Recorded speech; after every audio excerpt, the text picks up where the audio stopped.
Opening, from understanding to questioning. In the previous episode, we reached a critical conclusion.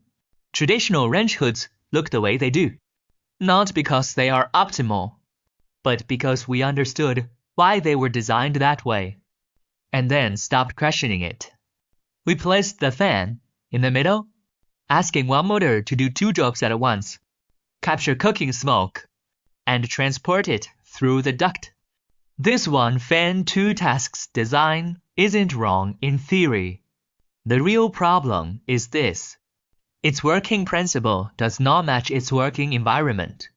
As a result, smoke escapes at the source. Ducts resist flow. Suction keeps getting stronger. Yet the problem never disappears.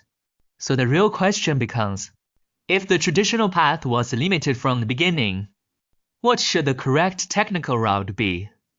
Today, we answer that question. Part 1, questioning, rebuilds the entire smoke path.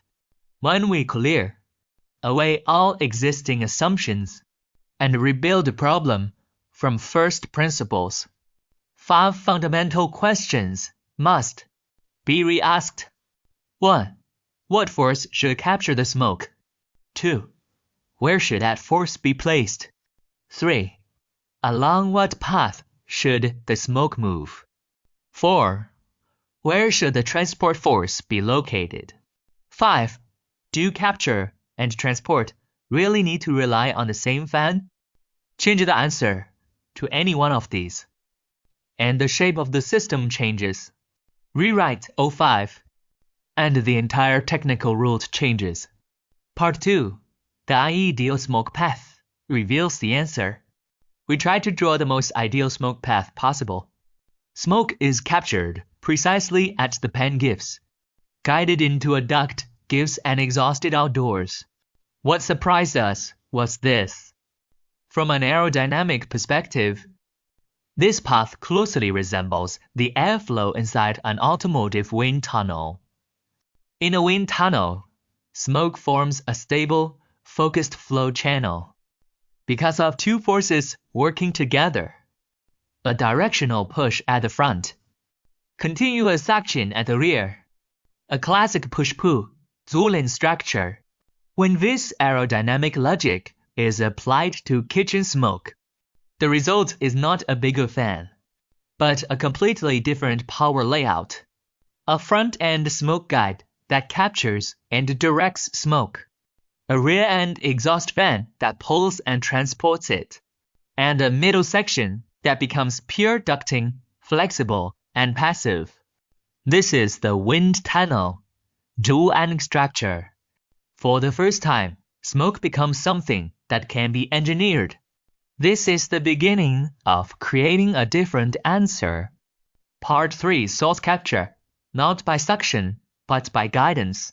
Traditional range hoods rely on static pressure suction, but static pressure cannot travel effectively in open space, which places a hard ceiling on capture efficiency.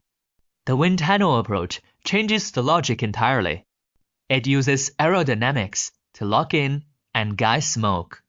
Jet-induced entrainment, shear, driven capture, wall attachment effects, pressure-graded guidance, streamlined flow shaping. Together, these effects form an invisible, high-speed airflow corridor. The moment smoke leaves the pan, it enters this corridor with almost no chance to spread. This is something traditional hoods simply cannot achieve. Part 4, transport, not pushing smoke, but pulling it. Traditional hoods try to push smoke out from the front. But in fluid engineering, pushing is the least efficient way to transport flow. The most efficient method is simple. Place the power at the outlet and pull from behind. This is how wind tunnels, industrial ducts, and laboratory airflow systems are designed. Lower resistance, smoother flow, better performance through bends, lower energy consumption, higher stability. A simple analogy: Pushing a cart makes it wobble. Pulling it keeps it straight. Airflow behaves the same way. Part 5. Door-end coordination makes smoke desirable. Compared with traditional range hoods, the wind tunnel system gives smoke something it never had before. Controllability, predictability, stability, and true engineering design ability. Smoke no longer spreads randomly.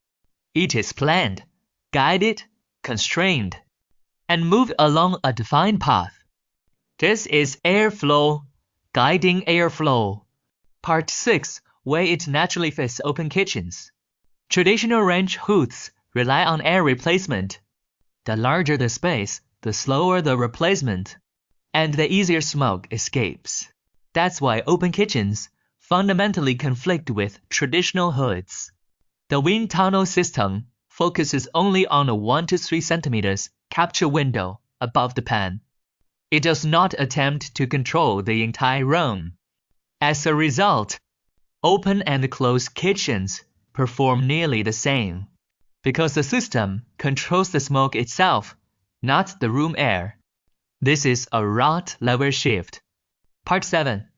Why smaller airflow achieves better results. Traditional systems compensate for structural inefficiency by increasing airflow and motor size.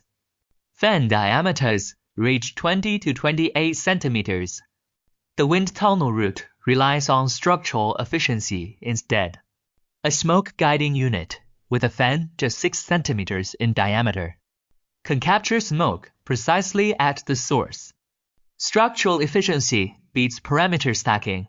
The result: smaller motors, lower energy consumption, faster capture, less leakage, stronger real-world performance.